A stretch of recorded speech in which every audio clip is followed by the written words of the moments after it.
Hello, welcome to Big Data Bytes by Ganapati Devappa.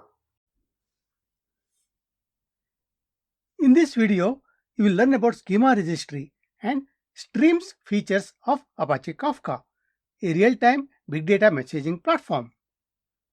Kafka is used for real-time processing of streaming data, that is, data arriving continuously. It can process thousands of records per second in a fault-tolerant cluster setup. If you have not already done that, please go see my video on Kafka in this channel. For advanced Kafka features, it is better to use Confluent version of Kafka. There is a little bit of history behind this. Kafka was developed at LinkedIn and later handed over to Apache open source. The team at LinkedIn working on Kafka formed a separate organization called Confluent and started providing Kafka as managed service and made extensions to Kafka. Confluent provides open source Kafka as well as some extensions to Kafka. You can access Confluent Kafka at www.confluent.io. As we discussed in previous video, Kafka consists of messages. A message can have a structure called schema. Normally, messages coming from a single source have the same schema. Schema contains field names, field order, and field data types like string, integer, etc.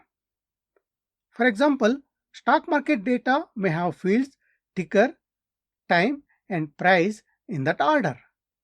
The ticker is of type string, time is of type date time, and price is of type decimal or double.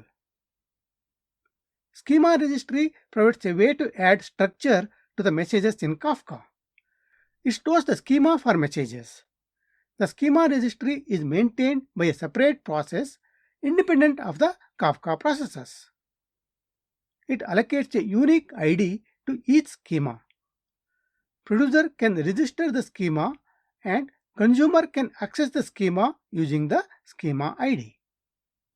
Schema registry supports Avro, JSON, and protobuf schemas, which are different ways of representing a schema. Schemas can be nested, providing a hierarchical representation of schema. Schemas are not static and can change over time.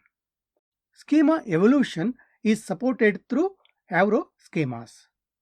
For example, if a new field quantity is added to the stock data, then the new data can have an extra value in each message, whereas old messages will not have the extra value. Old consumers can process only the 3 fields, whereas new consumers can process the 4th field. Kafka streams or K-streams are an abstraction about topics and messages. They represent an unbounded, real-time, continuous flow of messages. Each message in the stream is a key-value pair and can have associated schema. You can define transformations on the streams. For example, you can apply a filter with quantity greater than 0 to get another K stream and apply a map to get a new field tags as 0.001 times price. You can also apply other transformations like joins to join 2 streams of data, aggregates to get summary of data, and windowing to get data in certain time frame. You can include these streams in your programs using Java APIs. K-table provides another representation of streams as a set of evolving facts. It is like a snapshot of the stream at a particular point in time. You can get a K-table from a stream by performing an operation like an aggregate that provides the summation of data at that point in time.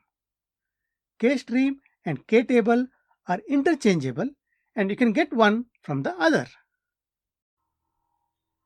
If you want to learn more about big data, please subscribe to my courses on Udemy.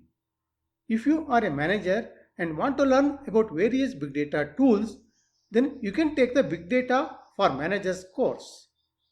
If you are a developer who wants to learn coding with big data tools like Hadoop, Hive, Spark, then take my Big Data Foundation for Developers course. That course includes machine learning. If you want to learn development using distributed message processing using Kafka, then take my course Apache Kafka for Developers. If you want to learn distributed processing using Apache Storm, then you can take my course Apache Storm. These courses are subscribed to by students in over 50 countries.